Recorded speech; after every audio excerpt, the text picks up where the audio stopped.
the Baen Free Radio Hour.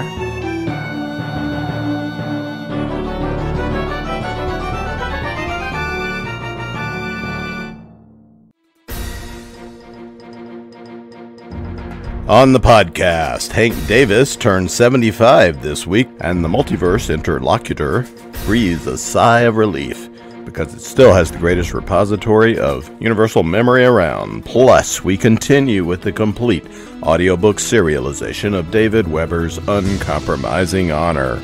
All right now.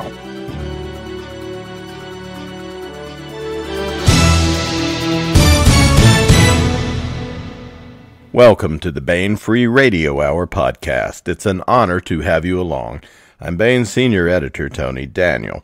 This time we have an interview with Frank Chadwick talking about his great science fiction novel, Ship of Destiny. This one is a follow-up to Frank's Chain of Command, but you can easily read this book as a standalone novel. It's really got everything you want in a great science fiction novel. And it's great military science fiction, too. Great characters, inter-service conflicts, scary and intriguing aliens, cool science fiction ideas, great stuff. And we'll talk about that with Frank Chadwick. Plus, we continue the complete audiobook serialization of David Weber's Honor Harrington series masterpiece, Uncompromising Honor. Now, here's the news. The March hardcovers are lined up at the gate and set to blow forth with the massive March winds next Tuesday. These include Forced Perspectives by Tim Powers, Egyptian Death Magic in a Haunted Los Angeles, Fugitive Federal Agents Sebastian Vickery and Ingrid Castine, both sensitive to the ghosts that haunt the modern Los Angeles highways, are plunged into the supernatural secrets of the vast city and its history. From the fallout of satanic indie movies of the 60s to the unquiet La Brea tar pits at midnight, to a haunted sunken city off the coast of San Pedro seeking to rise again. Vickery and Castine may be old hands at dealing with the spirit worlds of L.A., but they have never been in a pursuit so deadly and with the stakes so high. Also out in March is Castaway Resolution by Eric Flint and Reich E. Spoor. Survive and thrive on an alien planet. The Kimai family and a second group of castaways, led by redoubtable Sergeant Campbell, have finally joined forces, landing on the Bazar planet Lincoln. They have survived crash landings, venom bites, disease, and even the destruction and consumption of one of their floating island homes. They have learned to live, even to prosper, in this strange new place. But the resourcefulness of the castaways may not be enough, because the planet Lincoln is far from done with them yet. And finally out in March is Ship of Destiny by Frank Chadwick. We'll talk about that very soon with Frank. The secret of immortality is within reach. When a mysterious alien probe materializes from jump space and remotely reprograms USS Cameron Bay's star drive, Naval Reserve Officer Sam Bitka and his crew begin an involuntary voyage that takes them 3,000 light-years out of known space and into the heart of an ancient, unknown civilization. But the genetically altered Immortals, known as the Guardians, soon turn murderously violent. Now Sam and his crew must elude capture and return, with the news of a powerful new civilization bent on their destruction. But the crew of the Bay may also be carrying a secret that would change life in the galaxy forever: the path to immortality. Hey, also want to tell you about the Baen March contest while I'm at it. It's Curtains for Humanity. In Frank Chadwick's latest novel, Ship of Destiny, Sam Bitka and his crew encounter a race of immortals bent on destroying humankind. Chadwick puts his own unique spin on the tale, but this isn't the first time aliens have attempted to take humans down a notch in fiction. So, in a short paragraph, 100 words or so, tell us which of your favorite science fiction novel, film, or television shows in which extraterrestrials threaten our existence is the best, and why, for a chance to win a copy of Ship of Destiny, signed by Frank Chadwick. The deadline is March 20th. Find out more at the Baen website. And don't forget, Ship of Destiny by Frank Chadwick Castaway Resolution by Eric Flint and Reiki Spoor, and Force Perspectives by Tim Powers are now available at booksellers everywhere, or will be next Tuesday. I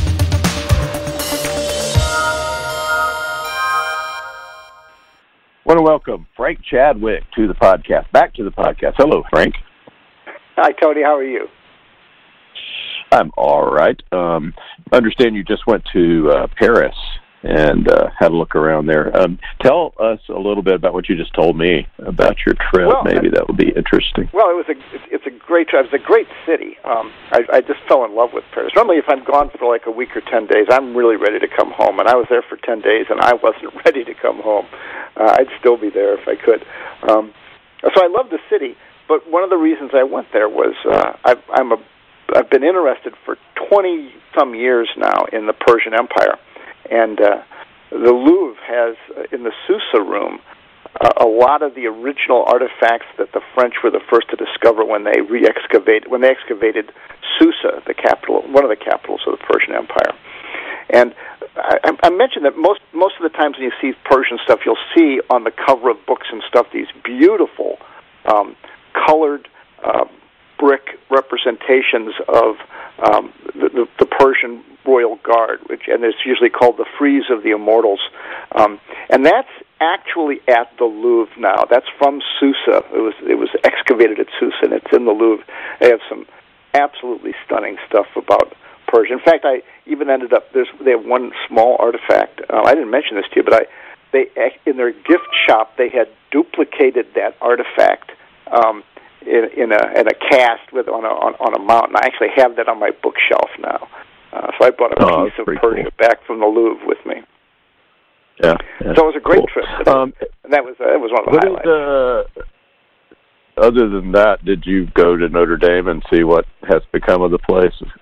I took a boat tour and went past Notre Dame. I got real close. I mean, the boat, because it's right on the water, it goes right around the island. So I got to see up close the work they're doing to restore that. I hit a bunch of the museums, like Les Invalides, which has got the Museum of the French Army, and Musée d'Orsay, which is where all the Impressionists are, and the Louvre was a great day. And hit a bunch of other exhibits as well, and I did some concerts, and a great opera, Tales of Hoffmann, which is this crazy opera with, it was done in 1880-something or 1890, and it's got, ghosts and demons and mad scientists and a robot monster and, sword fights and lots of sex, all this crazy stuff you don't think of as opera. But so I did all that, and but I spent a lot of time. I had my guides. One of them is a French citizen, a long time resident of Paris, and we'd spent a lot of time just walking in Paris instead of just hitting the highlights, just seeing the city, and the city itself is really cool. So that's the kind of the part of Paris I ended up falling in love with, is not just the museums and stuff, but the city itself is really. I remember those subway entrances were so pretty to me. That was fine. Yeah, well, and also it's miles and miles of architecture that's really all from the late 1800s and through the mid to late 1800s and early 1900s. I mean, it's all been preserved. They haven't knocked down all their old stuff and put up towers of steel and glass, and it did right around the turn of the century, and they've kind of kept that look and kept. So the architecture is just stuff, but just the everyday architecture is just beautiful. Well, and I guess Germany didn't have to bomb it in World War II, so that's right. I mean, it was not bombed. It's one of the few places that didn't get bombed. So it's pretty good shape, pretty intact. Yeah, Prague is like that. All right, let's talk about the book. Okay. So let me talk a little bit more about you. Frank Chadwick is a New York Times #1 best-selling author of over 200 books, articles, columns on military history and military affairs, as well as over 100 military and science fiction board and role-playing games. Very famous game designer. his game Space 1889 was the first steampunk game and remains a cult favorite. His other game writing credits include On Guard, groundbreaking SF writing for Traveler, The New Era, that one, and many others. Chadwick's science fiction novels include, Frank's science fiction novels include Come the Revolution, How Dark the World Becomes, a really great steampunk thriller, really the only steampunk band has ever done, I think, the Forever Engine. It was really steampunk. And Chain of Command, and its sequel, which is Ship of Destiny, which we want to talk about now at booksellers everywhere, is Ship of Destiny by Frank Chadwick. So maybe tell us a little bit of the backstory and where Chain of Command let off, and where Sam Bitka is, and Cassandra, what's her last name, Atwater something? Atwater Jones. Atwater Jones, yeah. Well, the Chain of Command, of course, tells the story of the first interstellar war in the history of the Kotohas, which is this confederation of 6 intelligent races that have been hanging around in one form or another together for like 300 years. Humans have only been around for about the last 70 or so of that. But that chain of command starts with the outbreak of the first real war, which is between 4 Earth nations. Because and by the way, all of the races here are all still divided into nations. I mean, there's no like central government for any of these things. So the Kotohas is almost, in some ways, like the UN, but it's got a little bit more legal authority. But this is between 4 sovereign Earth nations, which form a coalition, and the largest, strongest of the nations of the Varoki, which is the most scientifically advanced of the 6 races, and that war ends up fighting itself out by the end of, at least comes to a pause, a ceasefire right around the time of the end of Chain of Command. And so Ship of Destiny kind of picks up where that leaves off, really just a few months after that, or about 8 months after, depending upon which time span you look at, because there's like 2 different timelines that go on in the ship. But it picks up with those characters just a little bit later in the history of the Kotohas. So we have, explain what. So Sam Bitka is one of our. He's basically the main character, and he did great using he's a reservist in the United States Space Navy, who was called to great things in the first book, and his great reward was what? Well, he was court-martialed, actually, or almost court-martialed. He was threatened with court-martial for insubordination and conduct injurious to order, but actually kind of got out of that because one of the admirals above him offered him an admiral's flag instead, and he accepted her judgment, which involved some reprimands, but it also involved a promotion. So he kind of ducked that bullet, but not long after that, and just at the opening of one of the timelines of the book, he loses command of the Puebla because he is supposedly given a promotion, which is to command a somewhat larger ship, an assault transport, the USS Kamran Bay. It's actually a way of getting him out of the way because he was trying to stop the upward career of an officer he does not think very much of, but who's very well connected politically. And since he won't withdraw his unfavorable fitness report, they instead move him out of the way into another ship. So that's what kind of sets up a lot of the events of Ship of Destiny, is that political disagreement and personal disagreement from Chain of Command, which kind of bubbles up again at the beginning of Ship of Destiny and sets him on a different course. Yeah, there is. I think you did a lot of research of what it's like to be a reservist in the Navy and sort of you tell me, because it certainly feels like that there's a lot of reality to that contention between. I did, and one of the things I'm real happy with is the number of people, former Navy people, who have really enjoyed the book. And I had one guy, a guy I know, I didn't even know he was former Navy. He'd been Navy when he was much younger, but he'd later had a different career, and that's kind of what I knew him as. And he read it, and he came up to me, and he said, "How did you get all this stuff right?"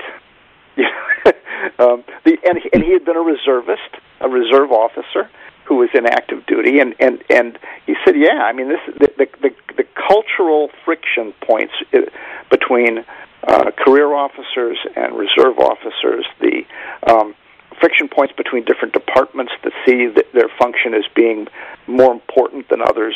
I tried to get all that in there. I mean, there's a lot of, in chain of command, there's an awful lot of attention to the culture of the internal culture of navies in general, and a lot of that was based upon the research for chain of command. A lot of that was based upon the Guadalcanal campaign, the naval Guadalcanal campaign in World War II, because it was right at the beginning of the war, and nobody was really ready for it, which is why the U.S. Navy got hammered a bunch of times at Guadalcanal before they finally kind of got their legs underneath them and figured out what they were doing. And it was a terrific psychological problem, because people just hadn't realized that A, they were going to have to go to war, and B, when they did, the first thing that was going to happen were some Asian guys who they thought of as, little funny guys, were going to come and just hand them their ass on a platter over and over again. So, I mean, it was a huge wake-up call. And so a lot of that, there's a lot of very good memoirs about that period of the war, of the Navy, and I owe a lot to those. And one very good novel, which was Herman Wouk's The Caine Mutiny. It's not exactly that period, but it kind of deals with a lot of the same issues of reservists and regulars. And what Wouk did in World War II was he was an officer, a reserve officer on a destroyer minesweeper, just like the USS Caine, and ended up its executive officer by the end of the war. But he served all through the war on a destroyer minesweeper, and boy, for anybody who is interested in kind of what that felt like, fiction, good fiction that's done by someone who actually lived through it is much better than nonfiction for telling you day-to-day living and what it was like and what the personal interactions between people are. So that was, I did a lot of research on that, but that was one of the books that was really a big help in terms of just how people lived and how they interacted. Yeah, I love Wouk as a writer. I just actually finished reading War and Remembrance last fall, and it's wonderful. Yeah, a lot of good stuff. He was a terrific writer. Yeah. Yeah. So there's even a nod to Wouk. By the way, there's even a nod to Wouk in Ship of Destiny. Although I don't know that a lot of people have noticed it yet. In that, and this doesn't give anything away, but in that, Mo Rice, who's a character from Chain of Command, at one point mentions that his heart belongs to Miss Marjorie Morgenstern of Del Rio, Texas. And, of course, Marjorie Morgenstern is the actual name of the heroine in Wouk's, I think, second novel, Marjorie Morningstar, because Morgenstern means Morning Star. Mm-hmm. So that's a little bit of a nod to Wouk right there. Very cool. Very cool. All right, so you start Ship of Destiny with a quote from this thing called the Odyssey. Why did you do that? Well, because I don't suppose this is given a lot of way to say this. In a sense, Ship of Destiny is a retelling of the Odyssey. It's certainly the same general situation, and I don't want to say that it's meant to follow it. It's not like Ulysses, James Joyce's Ulysses, which follows the Odyssey chapter by chapter, scene by scene. It certainly isn't that. But in general layout. What's that? Or Oh Brother, Where Art Thou? Yeah. Oh yes, or Oh Brother, Where Art Thou, which also follows the Odyssey. And this actually has, if you dig and dig and dig, you can kind of pull out some of the strains that are kind of deliberately buried in it. But it's mostly a story of a journey, a perilous journey, and a captain who has to somehow, through all these supernatural, enormously powerful barriers to his return, has to get his ship and his crew back home somehow.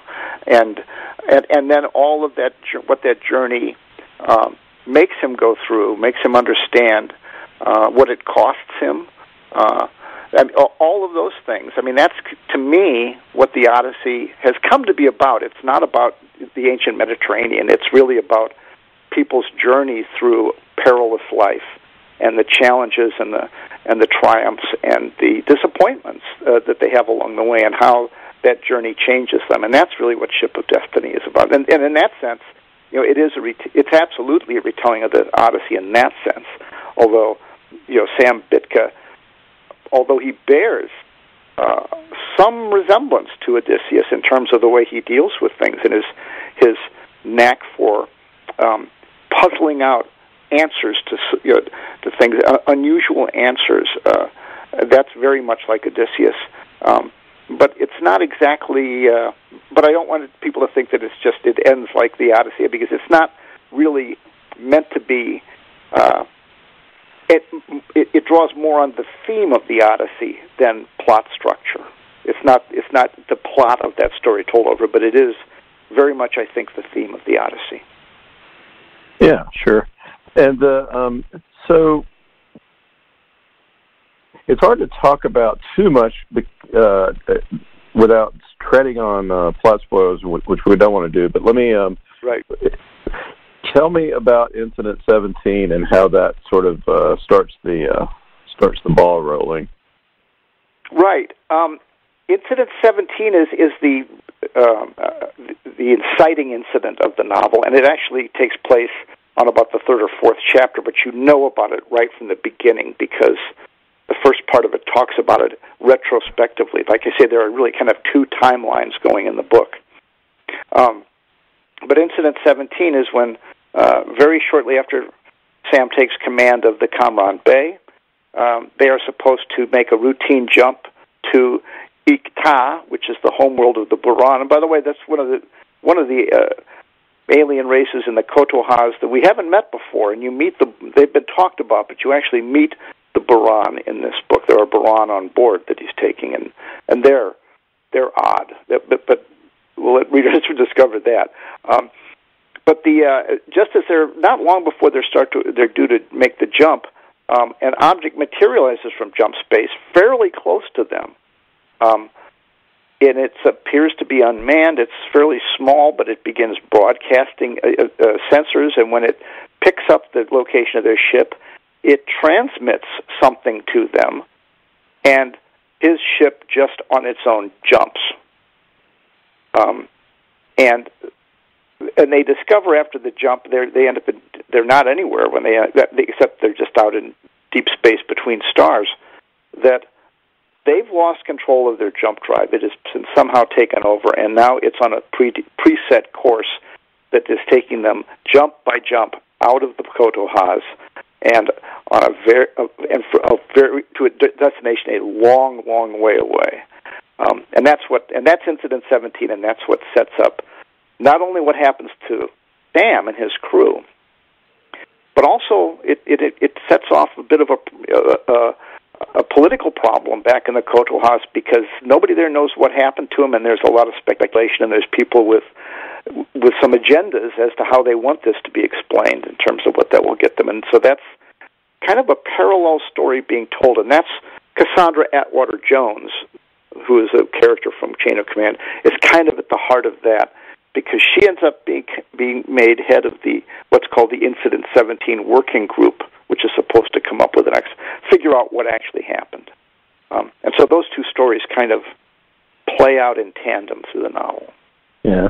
Well, tell us a little bit about her end of things, just to before we get back to Sam. And she's not exactly Sam's girlfriend, but maybe she is at the end of the chain. Well, No, at the end of Chain of Command, she is like half an hour from being his girlfriend.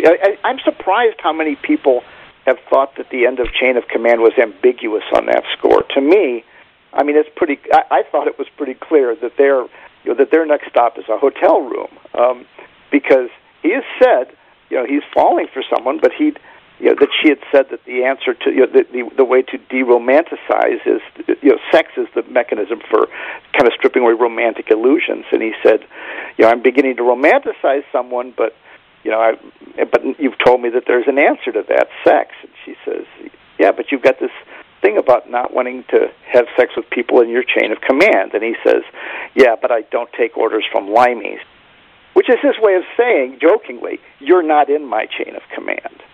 And she says, well, we'll see about that. But I mean, what that means to me is we'll see about whether or not you'll take orders from me at some point. And I don't think she means it in a military sense. So to me, that was her acceptance of his proposition. Yeah. I mean, and I don't understand why people found that difficult to understand. I mean, that was, to me, pretty clear that these two are going to go find someplace, a hotel room right away. But Ship of Destiny begins a couple months later, and at that point, she is his ex-lover. They've been together, and they broke up. And so a lot of the book is why that was, what it was that caused them to break up, because it really bothers Sam, because he doesn't really understand what happened. Cassandra does, because she was the one who actually broke up with him. And so part of that is finding out, Cassandra gradually revealing to at least herself and partially to Mo Rice, who's become a very close friend of hers, what happened to break this up.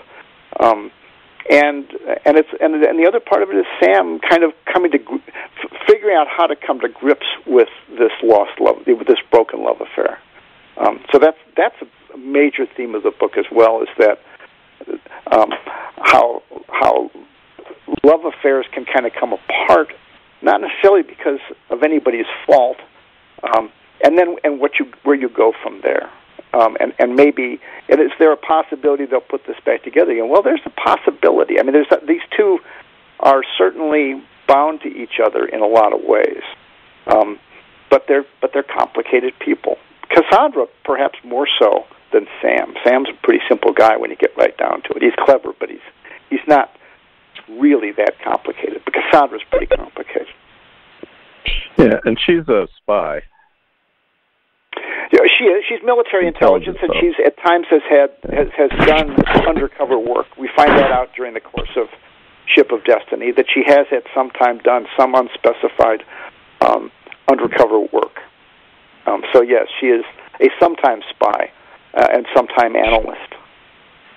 So explain a little bit about how these drives, because this is at the heart of the conflict of most every one of your books that is set in this world, how these drives work on the starships, and what is the problem for humans. Well, how they work is, of course, the big question that no one knows. I mean, but in terms of how the drive, the Viroqui supposedly invented the jump drive.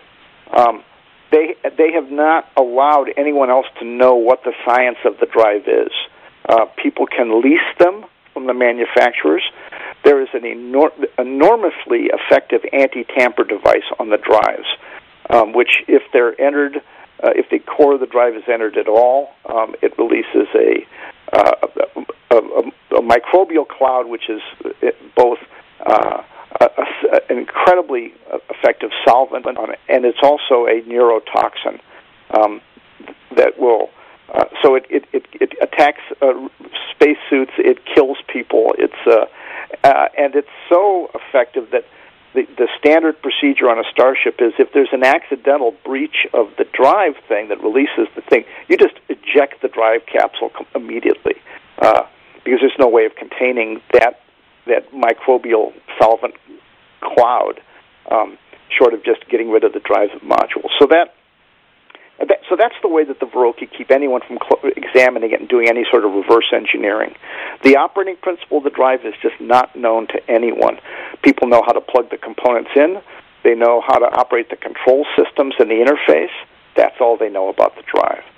Now, we do know from the previous book in Chain of Command that one Verrocchi military got a hold of the manufacturer's codes for one of the manufacturers that enabled them to kind of activate the drives remotely and turn them into a weapon. That was kind of the key weapon system in Chain of Command that they used to really cripple the Earth fleet in the first battle.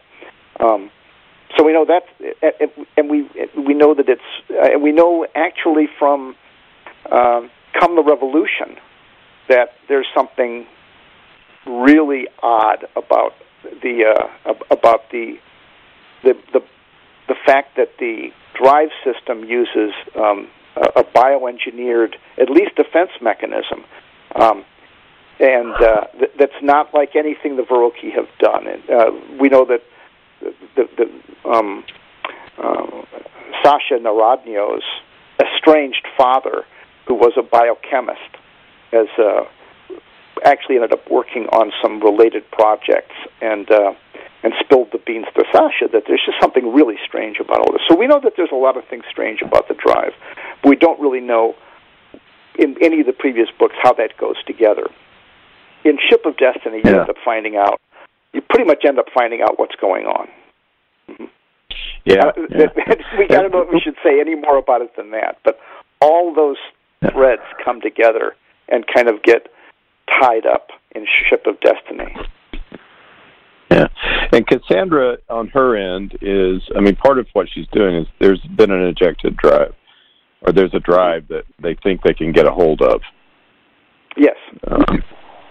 That will not be protected by this this cloud of nanites. Right. And she's after, and that just sets up all kind of political repercussions. It does, and for those Bain readers who read the introductory short story that's online, which is they can get right now, right? It's up on the Bain website called Adrift. It explains how that basically the genesis of how that piece of intelligence gets to Cassandra Atwater-Jones months later.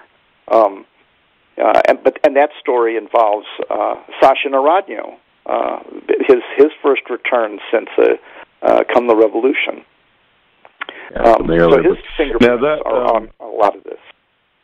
Yeah, Adrift you can also find in the free ebook download, Free Stories 2020 at Bain.com, where you can. It'll be there long after. I mean, it'll be online. But it won't always be on the front page, but you can always find it. There'll be a link to it, and you can always just download it in that anthology as well. Yeah. So thereafter, so there's political machinations going on, and we get to meet some of the admiralty, including the relatives of that guy that Sam hates so much. He doesn't hate him. He's just an incompetent boob. Well, I'm not even sure he's incompetent. He's soulless. He's just. It's not that he's not smart. It's that he has no regard for anyone but himself. He's to the point of being dangerous. Larry Goldjune is his name. Goldjune. Larry Goldjune. Which is his name is a play on as a lot of the names are in a lot of books, not just mine, but his is an anglicized version of the word Goldjunge, which literally means golden boy, which is kind of the way Larry's perceived in the Navy as the golden boy. We've met his uncle before, at least at remote, because he was the chief of naval operations of the Outworld Coalition, and that's Cedric Goldjune. But we meet in this book his father, Jacob Goldjune, who I think everyone expects to be a certain guy, and I think they'll be surprised by who Jacob Goldjune actually turns out to be in this book. He's an interesting guy, I think, a very interesting character. I like him. Yeah. I like him as a character, Yeah, one of the things that there's a lot of things that are similar to what you find in a Weber novel in this section of the story. I just wanted to bring that out to readers because I think that you have the same feel for Navy politics and the way navies work. So if you like those Honor Harrington stories, I think you might find a lot of similarities here. Let's discuss what's going on with Sam. All right, so he's on the Camaran Bay, and it is a transport ship that has a Marine contingent, and it's got a bunch of the Kodaha's alien representatives. What are they doing? Who are they, and why were they originally there? And it's jumped out of the system into this weird new place. Right. Well, what happened? One of the things that happened as a result of chain of command, once the Kodohas found out that this one kind of rogue military group had used the manufacturer's what's called the cheat code, which lets them get into a lockdown system so that they can get into a system that's somehow locked up. But in this case, was used as to weaponize the drive. Once people realized that one manufacturer had this, they realized all the manufacturers could have this, which means it would be possible for someone to blow up every jump drive, any jump drive, and this caused the stock to crash for the jump drive manufacturers, and it also caused most of the shipping companies. They'd also caused the stock to crash on all the insurance companies that insured starships. At which point they pulled their insurance coverage. At which point the commercial shipping lines didn't have insurance anymore and just stopped taking passengers. They just basically temporarily shut down. They'll probably work all that out, but in the interim, transport and travel within the Kotohas just kind of ground to a halt. And to keep things going, military transport started just taking the normal passenger and cargo loads that would be normally hauled by civilian ships, at least the stuff that was necessary to keep communication and commerce going in the Kotohas. So these military the military transport that Sam has a command of, it turns out it's got a bunch of kind of VIP passengers on board because that's the only way that they can get around right now. So that's why he has a pretty eclectic group of people on his ship when this all takes place. It's also why there's one admiral who really, really doesn't care for him very much because he views Sam's discovery of this in the previous novel as having ruined his 401k and precipitated his divorce. So there's all sorts of different things like that going on. And that admiral ends up. That's Admiral Stevens. He was he's mentioned in the first book, but he's got a little bit more of a role to play in Ship of Destiny. So that's how all that weird group of people get there. And he's got an interesting group of people. He's got a former war correspondent. He's got a Nobel laureate in biology. He's got a Baroque trade diplomat who's a real pain in the ass. He's got a very well-known musician. So all sorts of and just an interesting variety of people. So let's. I want to talk about the Guardians a bit and talk about without giving too much away, but the idea, because the theme of a great deal of the book is about immortality and the implications of immortality. And we want to touch on that, I think. Maybe we could talk hypothetically, if there were a race of Guardians,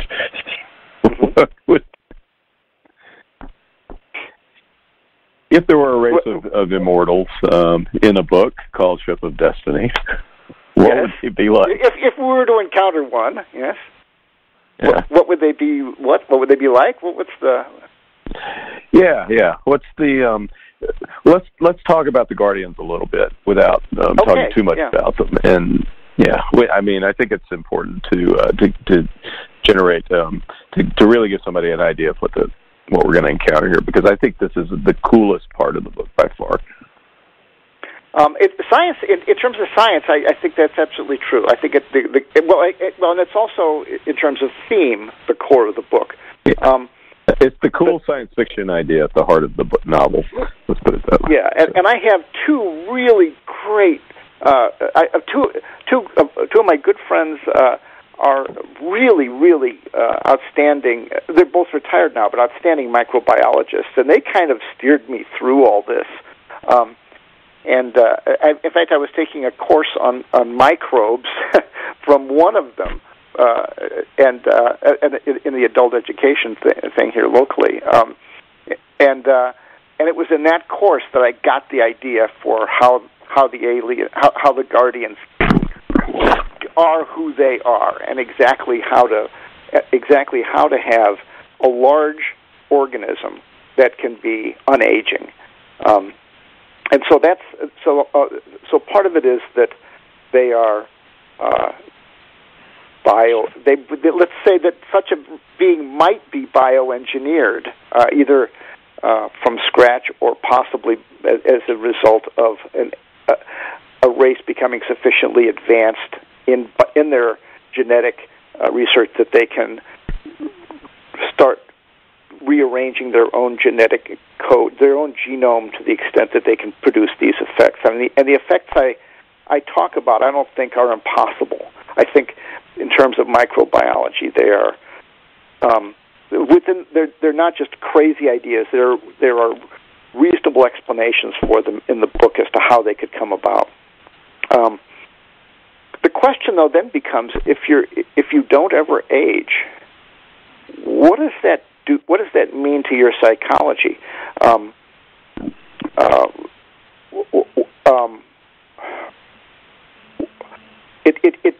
It certainly changes your outlook on life, but the question is how, and that's one of the things that the book deals with. What are these people like after having been around for a really, really long time? Yeah, I mean, in a way, it's the Lotus Eaters, right? It's the idea is that you wouldn't necessarily become godlike and know everything and be all powerful. You would instead. It depends on the person you are going in. Same brain. You can't know everything because you got the same size brain you always had, and you don't even remember everything, right? We don't remember everything. Yeah, we don't remember everything from our infancy, and that was only 40, 50, 60 years ago, depending upon our age. So these guys, if you've lived for 1,000 years, what do you remember of the first 900? Not much, because your brain doesn't have an infinite capacity to remember things. So yeah, I mean that's certainly part of it. You don't become godlike. You're still a being with the same limitations you had before. You just don't get any older physically. And Sam's encounter with who's the one that is it Tiana or Tiana? Yeah, Tiana.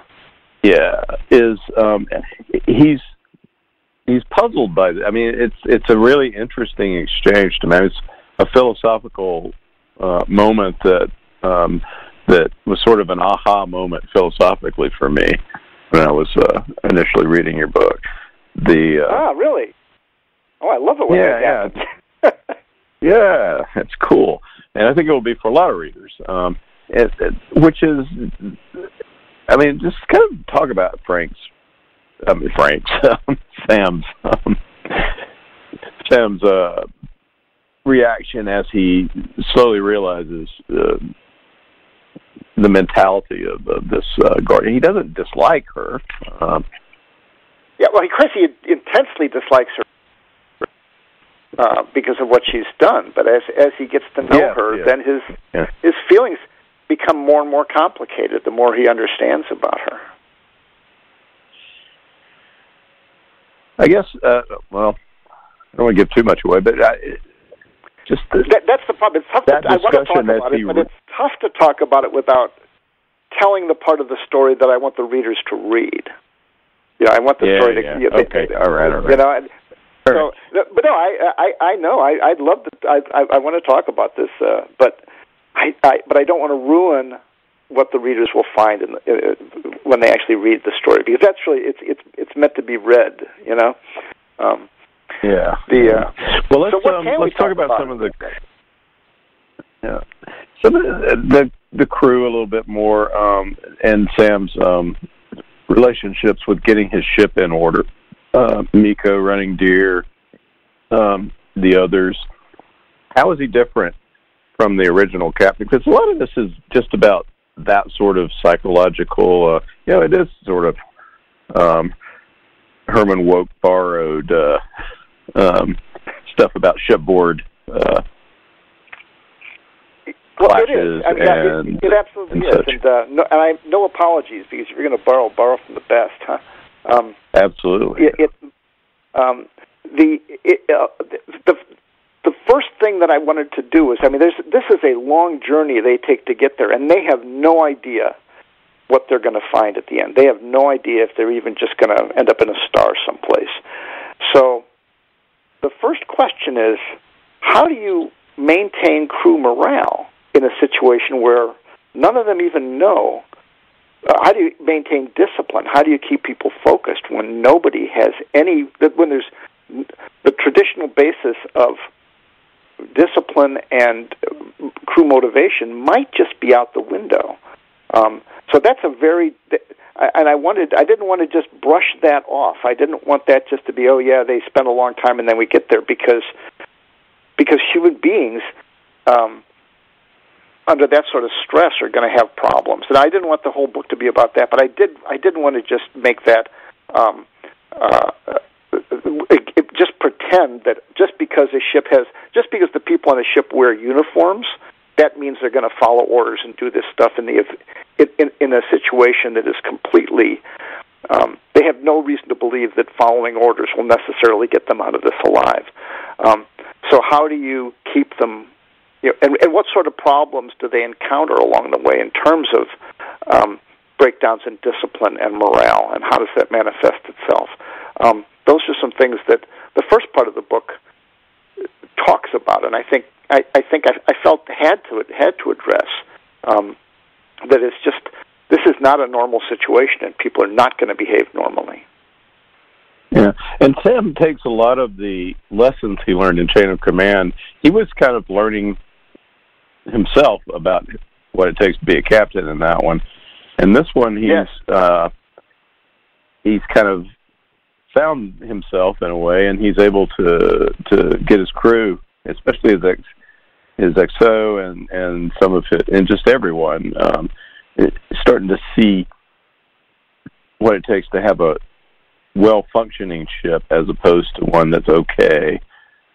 But right, and there's also the fact that this ship, the Kamran Bey, missed out on all the combat in the last war, because there were some. It's a newly built ship, and there were some problems with the electronics, and it kind of kept them going back for refits, and they never got into the war. So everybody on this ship, in terms of the ship's crew, have no experience of war, and Sam's it wasn't for long, but it was a very intense experience of war. So a lot of what Sam is doing now is trying to, having understood how quickly people can rise because people at the top can get knocked off, he is trying to prepare this crew not just to function, but to function without him. That's one of his goals, is to make everybody understand, you could end up being captain. Look at me. That's something that I think it takes running Deer a while to realize, and I think she finds unsettling when she does. He's really getting me ready to take over in case he dies, and the idea that he would die just is not something that occurred to her. There's that element as well in terms of how he's trying to prepare them. Yeah, that's cool. Well, what else do we need? What else can we talk about to round out our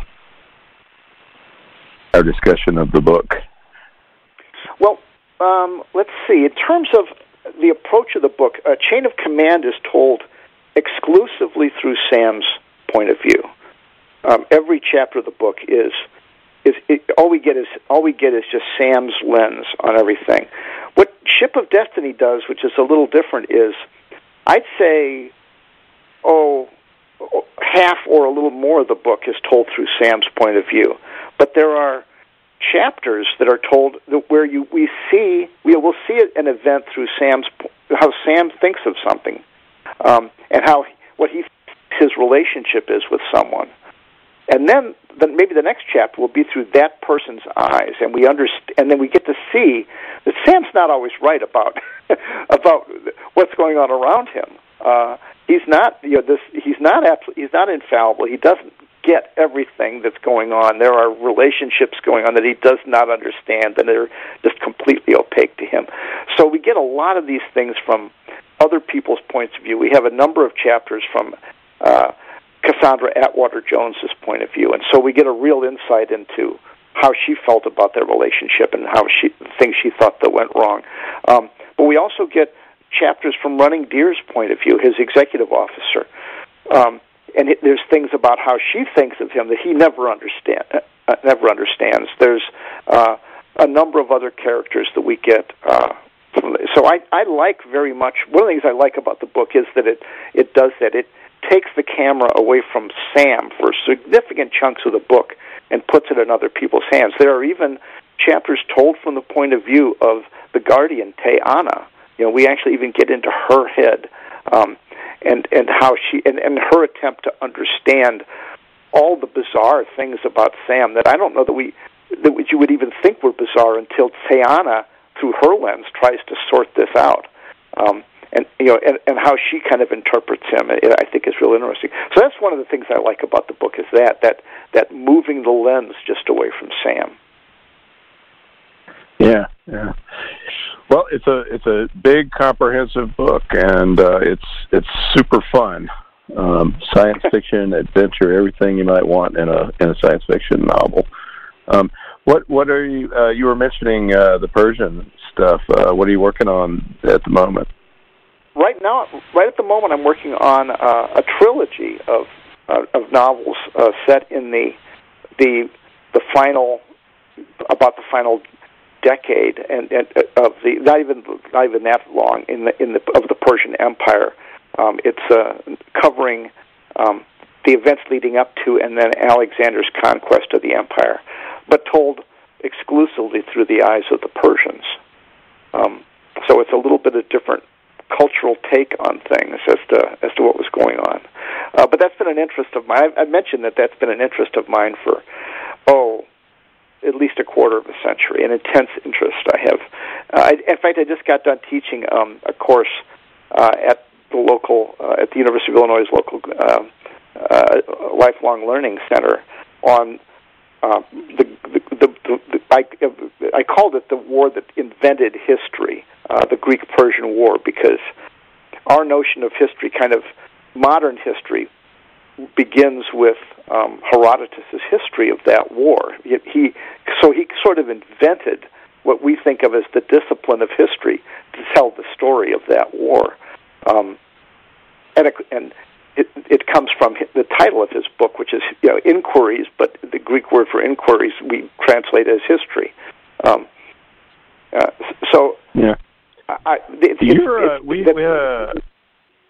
We had an email exchange at one point where we were arguing a little bit about the importance of Marathon, the battle, which you don't think it actually saved the West or anything like that. No, you have other opinions. Not at all. Okay. No, I don't think it saved the West. Because that expedition, the expedition of Darius, was just meant to be a punitive because the Athenians had burned Sardis, so he was going to burn Athens. That expedition was just to slap him around for having supported the Ionian revolt. Would burning Athens have ended Western civilization? Well, 10 years later, Xerxes burns Athens twice.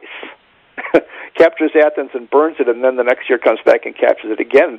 So, and Western civilization seems to have gotten along okay without that. So, no, I don't think Marathon was a very interesting battle, and it's a very interesting moment in Greek history because democracy is there, but it hasn't really. It's a question as to how deep the roots have sunk at that point, because the Persians have with them as an advisor, the dictator of the tyrant of Athens that the Athenians had kicked out. He's still around. The son of the son is, but the kind of heir apparent of the tyrant. So this is, boy, democracy's really new at that point, and it's not a sure thing. So that makes it an interesting moment. But I don't know. I don't think it would have significantly changed the course of history. Not Marathon. Other stuff might have, but not Marathon. So, all right. But that's not even covered in this trilogy. That's pre-story. That comes way before. This is all just Philip of Macedon and then Alexander. That's their story. It's their impact on Persia and what's going on there. That's really the time that this novel's set. Those others. Well, that sounds super cool. There's plenty of time for those novels too, because those are good stories to tell as well. Yeah. Well, that sounds really great. But out now at booksellers everywhere is Ship of Destiny, part of the Kotohaz series by Frank Chadwick. Well, Frank, thank you so much for talking with us about Ship of Destiny. Oh, it was fun. Thanks very much, Tony.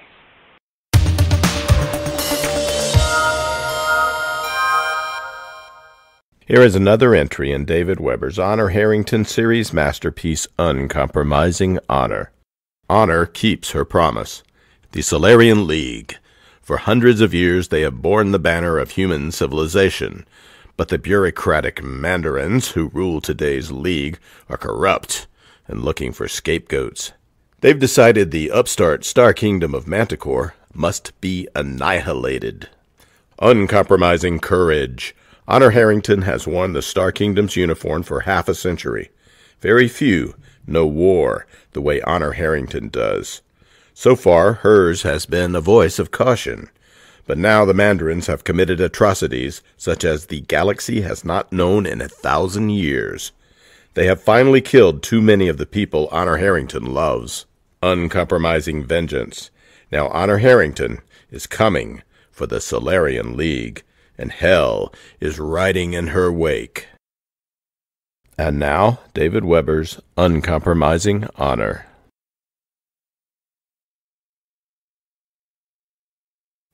GSNS Protector Oliver I.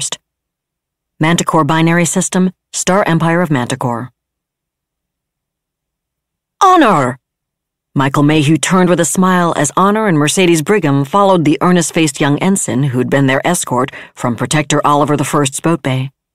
Soft music played in the background, stewards circulated with trays of finger food and wine glasses, and conversation hummed in the background as he held out his hand. Honor gripped it firmly, smiling back at him, and Nimitz chittered a greeting of his own from her shoulder. Mayhew laughed and extended his hand to the tree cat in turn, and Honor chuckled. Even as she did, though, she couldn't avoid the reflection that Mayhew, who was 20 years her junior, looked at least 10 years her senior. That was the difference between the third-generation prolong she'd received as a child and the first-generation prolong he'd received when he was already adult. And even so, he looked far younger than his older brother Benjamin. "It's good to see you," Mayhew continued, then grimaced. I know, we see each other a lot, either on the comm or in person, but that's always official business. I suppose this is too in a way, but at least the two of us don't have to talk shop tonight." "That will be something of a relief," she acknowledged. "There are times I find myself forgetting I'm an honest spacer, given all the time I spend in conferences, discussions, planning sessions, worry sessions." She shrugged, and Mayhew nodded. "I know, and it'll get even worse after the Beowulf referendum is certified. Getting them integrated into the alliance is going to take some doing." "With all due respect, my lord, not as much as you might be thinking," another voice said, and Honor turned with a smile as the blue-eyed man in the uniform of a Grayson Rear Admiral joined the conversation. "Michal," she said, "I was wondering where you were." "Well, I wouldn't want to say anything about the heirs of a planetary ruler short-circuiting proper military etiquette or anything like that," Rear Admiral Michal Lukács, commanding officer of 1st Battle Division, 6th Battle Squadron GSN, said. "But, as I'm sure you and Commodore Brigham understand perfectly, the correct procedure is for you to be greeted by Captain White first." Honor looked around quickly, then back at Lukács. At least you waited until that poor ensign wasn't around to hear you, she said severely. It wasn't his fault Michael here short-stopped me. Excuse me, Mayhew said with a smile, but unless I'm mistaken, I'm the brother of a planetary despot. That means I get to jump the queue whenever I feel like it. The fact that you're in a position to abuse your authority doesn't make it right, Honor told him. And Michal is completely correct. She craned her neck, looking for Captain Zachary White, Protector Oliver's commanding officer and Lukács' flag captain. Since White was easily 6 centimeters taller than she was, he was seldom hard to spot. This time, though... Where is Zach? Actually, Lukács said, at this particular moment, he's helping Misty deal with a slight emergency. Edward and a tray of canapes were in a head-on collision. Oh my, Honor shook her head. I am so not looking forward to Raoul turning 8. Young Edward is actually very well behaved, especially by the standards of Grayson males, Michael Mayhew told her. Yes, and this wasn't his fault, Lukács said. Despite Zach's centimeters, Edward's still not very tall, you know. The steward just didn't see him. In fact, the real reason Zach's helping deal with it is that Edward's upset. He thinks he ruined his dad's party, so I told Zach to nip off to reassure him and that I'd hold the fort until he got back. I think I remember reading somewhere that a good flag officer always has his flag captain's back. That's what I'd heard, at any rate, Honor said. But what was this about not as much as you might be thinking? From where I sit, getting Beowulf fully integrated's going to be something like Hercules in the stables. I don't think so, Lukács disagreed respectfully. Oh, it's going to take a lot of work, and a lot of details will need hammering out, but the truth is that Beowulf's already effectively part of the Alliance. I mean, whose ships do you think are out there helping rebuild after Yawata? And unless I'm mistaken, Beowulf's also who's building the Mark 23s in our magazines. So what we'll really be doing is regularizing something that's been going on a de facto basis for months now. That's actually true in a way, Michael Mayhew acknowledged. It's the regularizing and the hammering out I'm not looking forward to. No reason you should, my lord, Lukács told him. And in fairness, it'll be a lot easier for us honest spacers who only have to worry about shooting at the enemy. Besides, is Michal already bending your ear, my lady? Another voice asked, and Honor turned as Captain Lenka Lukachova joined the conversation. Lukachova was about 4 centimeters shorter than her husband. She wore GSN uniform with the 4 golden cuff bands of a captain, but she also wore the Chaplain Corps' crosses on her collar, not the sword insignia of a line officer. He promised he wouldn't do that, she continued, gold-flecked green eyes dancing. And he isn't, Lenka, as you know perfectly well, Honor told her. In fact, he's hardly started making his points forcefully at all yet. Give him time, Lukachova suggested. I'm sure. And how are you? Any problems adjusting? She tried to stay in the loop as Task Force 3, the Grayson component of Grand Fleet, settled into place. It helped that Manticorans and Graysons had been serving and dying together for 2 decades, but there were still differences between them, and a much larger percentage of the entire Grayson Space Navy had been permanently stationed here in Manticore following the Yawata strike and the emergence of the Grand Alliance. Despite the enormous strides Honor's adoptive homeworld had made, Grayson remained a highly religious, theocratic society. The Manticore binary system as a whole had less experience than the RMN's officer corps with Graysons, and quite a few thousand Grayson civilians and dependents had arrived in Manticore to help support TF3. Sliding them comfortably into a society whose basic constraints were sharply at odds with those of the society which had produced them was a non-trivial challenge. Lukachova, as the senior officer of the Chaplain Corps assigned to TF3, had a ringside seat for that sliding. Quite well, actually, the captain said now. Archbishop Telmaki couldn't have been more helpful, although I think most of your fellow Mantis are still a little bemused by the entire notion of official shipboard chaplains. Fair's fair, though. Most of our people still have problems with the notion that the Archbishop is only the senior prelate in a society which specifically rejects the notion of a state church. Some of my chaplains seem to have a little trouble understanding he can't simply wave his crucifix and make all of our stumbling blocks go away. You really are a deplorably secular bunch, aren't you? We stagger along as best we can, Honor said. And let's not forget that it was the example of our deplorably secular bunch that got Father Church to reconsider his position on priests who didn't have Y chromosomes. Michel Lukács flung up his hand in the gesture of a Grayson judge at a fencing match, and his wife laughed. "I've missed you, my lady," she said. "But you're right, of course." She rolled her eyes. "I can still remember all the apoplexy when Reverend Sullivan ordained me. I thought at least 3 of the elders would be carried off to glory that afternoon." She smiled in fond memory. "And the way they waffled about titles," she shook her head. "Do you know how close I came to being Brother Lenka?" The sacristy had actually written a learned dissertation about the sanctity of the title. Thank the tester the Reverend cut them off at the ankles. "For some reason," Michael Mayhew said to no one in particular, "for the last 20 years or so, Grayson seems to have been producing an unconscionable number of uppity females. Can't imagine how that happened."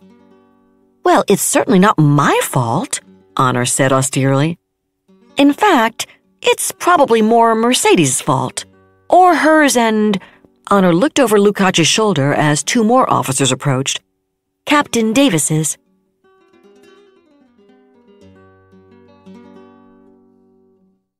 That was another entry in the complete audiobook serialization of Uncompromising Honor by David Weber, and that's it for the podcast. Thanks to Audible.com, and to podcast theme composer Ruth Judkowitz, and an all-powerful Circean curse that will turn just about anything into delicious bacon, including bacon itself, plus thanks, praise, and plaudits to Frank Chadwick, author of Ship of Destiny. Please join us next time here at the hammering heart of science fiction and fantasy, and keep reaching for the stars.